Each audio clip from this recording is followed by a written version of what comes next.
Stumping Magazine. I'm here live from the Metal Fest 2011, together with Brian. Hello. Hi. Play a Black Dahlia Murder today. So, do you intend to play the show today? You know, we're ready, man. We haven't been back to Austria in a minute here, almost the whole year, and it's great to be back. And I don't know, man. We're gonna get muddy and we're gonna jam. What do you think about that? I think he's correct. That's exactly what's going to happen. That would be cool. At the 17th of June, you will release your new album called Ritual.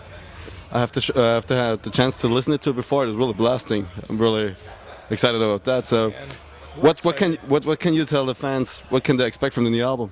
Well, basically, they can expect brutality, relentless blasting and shredding, and doom and sadness in your ear. It's always fun. Ear bleeding. If someone listens to it loud enough to bleed out the ear, we would enjoy this greatly. And we would try to help them with any medical costs. Okay, that's nice. That's nice. So, where you record the album, which producer you have? Well, we produced with Mark Lewis and Jason Sukoff of the Audio Hammer Persuasion, and we made a record that it's just I'm pretty happy with. I hope that our fans here in Austria will also be happy. So it seems to me that you release always your albums in a decade of 2 years. So when I look at your discography, does it have any sense, or is it because it comes like that? I heard it was bad luck to put an album out on an even-numbered year. No joke. No, it just, it always seems like it's time, we just keep going. We don't need spiritual year off to go and, learn about Hindu stuff or anything spiritual. We just want to play, right? Right. So because you also play many live shows, I don't know how much tours you play, but I think it's... Or is it? We like to take maybe a month off in between a tour or a week or so. What's your preferred? Yeah, I mean, a week, that's good. I like to just, when I'm touring, just to do it. You don't want to stay at home? Just gung-ho, just go out there and rock, and thrash, Do the thing. and rage and party and just do it. And then, when the time comes to break, it's like, all right, now I'll take a break. So it's like... So when you play shows in Europe, you're an American band, and so what is for you the difference? I mean, when you play in America, many bands told me always to come from America, we love to play so much in Europe because the scene in America is and what is your meaning about that? No one goes, hey in America unless they've had 2 buckets of beer. And everyone likes to hey here, and that's a pretty huge difference. So you like the audience more in Europe than there? I like when they choose to show us They like you? jam is happening, yeah. It's fun. What do you think about that? Have the fans be part of the show. It's a really important stuff for you. Definitely. So it's great coming over here. I'm not talking shit about American crowds. Those guys are 5'2". They do their own thing with a bucket of beer. So when you play the shows, you say for you the audience is very important. What do you like more? What do you prefer more, to play on festivals, big festivals, or do you like more to play club shows? What is your more style? Or you like both of it? As a fan, I enjoy festivals because you get to see all these different bands that you wouldn't necessarily have the opportunity to play a club show with. But from a playing aspect, it's a little easier, in a club, and you're not dealing with someone that's dealing with, hundreds of people that day and might not know the right answer to a question, But yeah, that's the difference. What do you think about that? I like playing in the club. So yeah, it's easier. I guess the festival, you get to play to, a ton of people. I mean, I guess you could do that in a club too, but when you come to Europe, though, you might play to like 20,000 people or something. Like, it's not I don't something. know if 20,000 people are here today, but No, it's about 8,000. might be in the tents, waiting to come. I hope so. I hope so, yeah.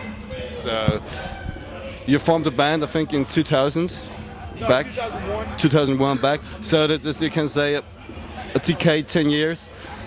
When you look back at the time, this 10 years, would you do the things the same way you did it, or did you say, I don't play with the past. There's nothing you can do about it. There's only the future. so you're looking more forwards? Yeah, because, I mean, I don't know. Yeah, I guess you have to look at the past to know how to make a good choice for the future, but I'm just focusing on tomorrow, man. So it's like take a break, looking back, and then go ahead in the future. Good. There it is. And, oh, look at all that. Yeah, that's a good feel. What do you think about this? Yeah, just keep going forward into the great unknown. I've only been in the band 2 years, so looking back at the past is yeah. So let's talk about the music. I mean, Black Dahlia Murder is always very, let me say it in one way, extreme. We're going forward, playing really blasting live shows. I mean, I saw you really often, and I really must say I never saw a bad live show from you. I saw you in little clubs, I saw you in big clubs, I saw you on festival stages. So what is the intention behind this music that you prefer to play, let me say in a way, extreme music? What is for you the philosophy behind it, or what is your intention? I want to hear it fast, I want to hear it heavy, and I want to hear it all locking up, in sync. Not the band, just fucking in sync. To let out the aggression? The aggression, man, it's necessary. If I was playing Billy Joel covers, it would not be exciting for me on stage. I want to play a Death cover, but no one's paying anyone or inviting them to Europe to play Death covers. You must write your own music. So we do this. That's great. And what do you think about that? I mean, there are some bands sometimes out there, they really play a long time the same style of music, and then when they're getting more, let me say, they were more known, they're starting a little bit to change their style, maybe through the label, or maybe because they more for the money, not from the heart. What do you think about this? I don't think it's always just a question of money. Sometimes, people go batshit crazy after a couple of years, and they want to make their reggae record. Like, I hope that never happens to us. What is your view about that? I mean, I guess sometimes when people write records, they just get tired of playing the style that they play. Maybe they want to go in a different direction. I don't know. I mean, I think it's very important that you, as a musician, you always open your mind and looking forward. So I think that's, I don't know, I mean, when I listen to some death metal bands, you always make the same stuff since 20 years. It's always cool. And then you have bands like, don't know exactly, I don't say a name, they really change their style from one album to another. So they're always making some experiments. What about that in Black Dahlia? Is there any... Well, any experimenting we do is not much of an experiment. It's just like, well, this music or this style beat or riff could also fit in our sound, No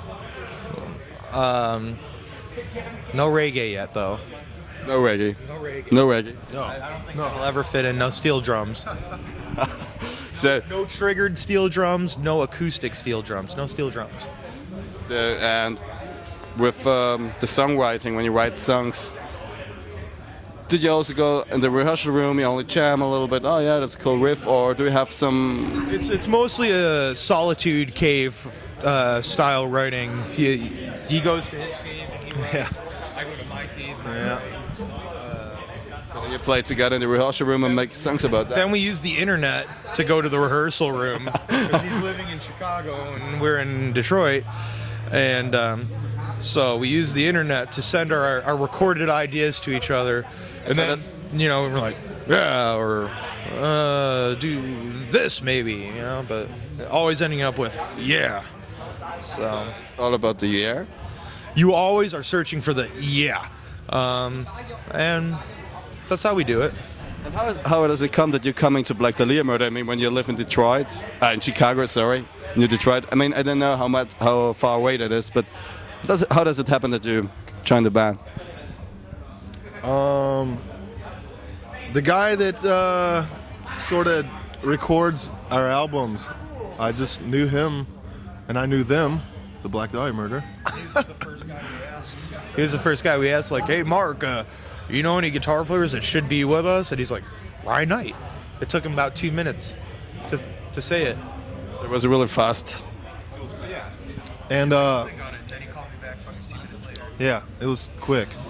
And I mean, yeah, I live in a different city, but I mean, I know over here it's like a bigger deal, but in America, you know, it's a big, really big countries. But I only Us live, in Europe, yeah, I only live like 4.5 hours away though, so that's like not a big deal. in times of the internet, it doesn't make any problem. So, and how is it for you to be in the band? I mean, when you step into this band and you go the first time on tour with them, Oh, it's been good times. It's been a learning experience for a lot of things, and just, I mean, it's been good. much fun. Oh yeah, much fun. So you're enjoying to be there. Good times brought to you by Pepsi. Yeah. Take care. You blur that out in post. Oh yeah, we must really take care. You know, Coca-Cola is more bigger than here. Oh, yeah? Yeah.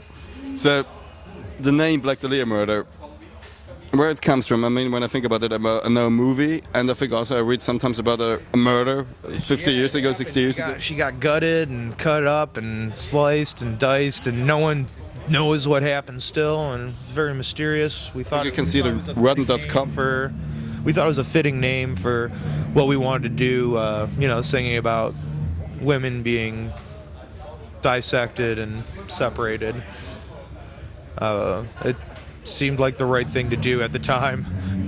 And then once you tell one person what your band name is, that's what it is. Yeah, because it's interesting because there's exists in the movie, and there's also existing. I mean, I saw this picture some weeks ago at rotten.com. I tell you, there she is, looking weird. Yeah, when you see the pictures, yeah. Not an attractive woman. No, not really. Not when they're done with her. I don't know about before either, but thank you, Elizabeth. Thank you. So, what are the plans for the future? I mean, you released the album on the 17th of June. Are there any tours planning through Europe in this year? I'm just gonna keep blasting on through it. We'll be back to Europe in a couple weeks after today, doing some more festivals, and then we probably won't be back to Europe until 2012. So if the world does not end, The 21st of December. or is it supposed to be 21st of December? Yeah. Oh, so yeah, we'll be back. Yeah, we'll be back.